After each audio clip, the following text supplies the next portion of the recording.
Well, good morning, everyone, and welcome back. My name is Don K. Preston, and this is what I call my morning musings.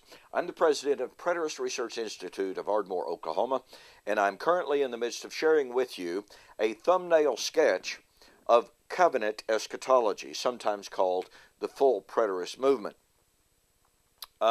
Several viewers have asked that I just try to explain, give an overall view of Covenant Eschatology. Because you see, as I've earlier explained, all three futurist views of eschatology believe that the coming of the Lord, judgment, and resurrection is all about the end of, quote, human history, unquote, as we know it now. They believe that eschatology is related to the end of the Christian age, and therefore, obviously, to the end of the gospel age. Now, very, very quickly, and this will be a really short segment.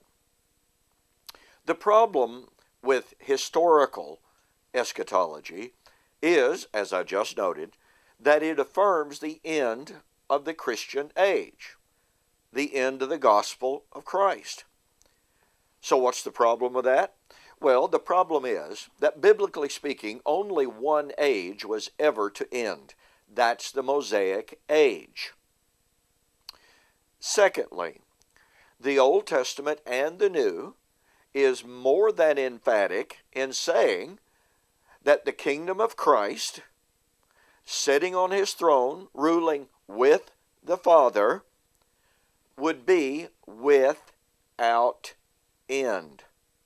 Let me say that again, because you really have to catch the power of that. How can all three futurist eschatologies affirm the end of the Christian age when both the Old Testament and the New say that Christ's kingdom, Christ sitting on his throne, would rule, thus the Christian age, would have no end?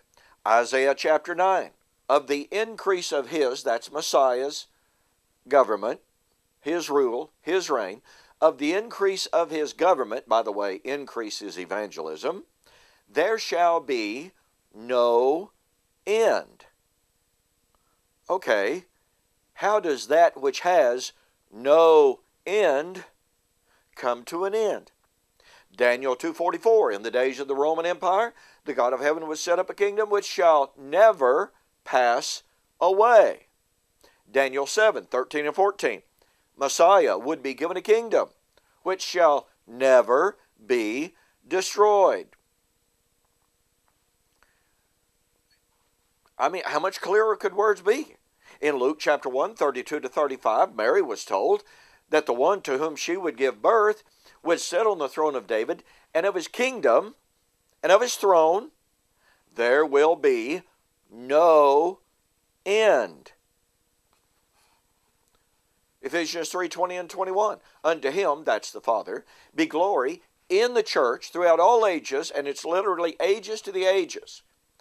F.F. Bruce says, it's the strongest expression in the Greek language for unendingness.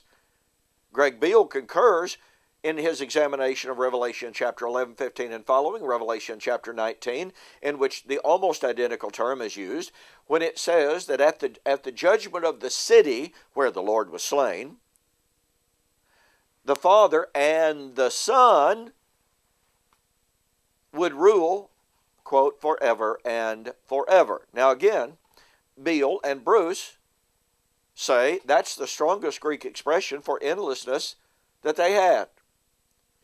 Now, let me ask you again. How can futurism be right when it says that the Christian age, that Christ sitting on his throne, will end, when the Bible says Christ on his throne, ruling with the Father, will never end? The only age that was to ever end, the only covenant that was ever to come to an end, was Torah and the law of Moses, the age of Moses and the prophets. Covenant eschatology recognizes and honors this indisputable fact.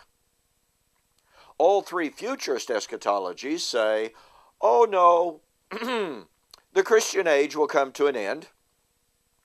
The gospel will cease to function evangelistically, benevolently. The gospel will cease to function as Christ established it. The church, as he established it, will cease to function. Sorry, that's not what the Bible says.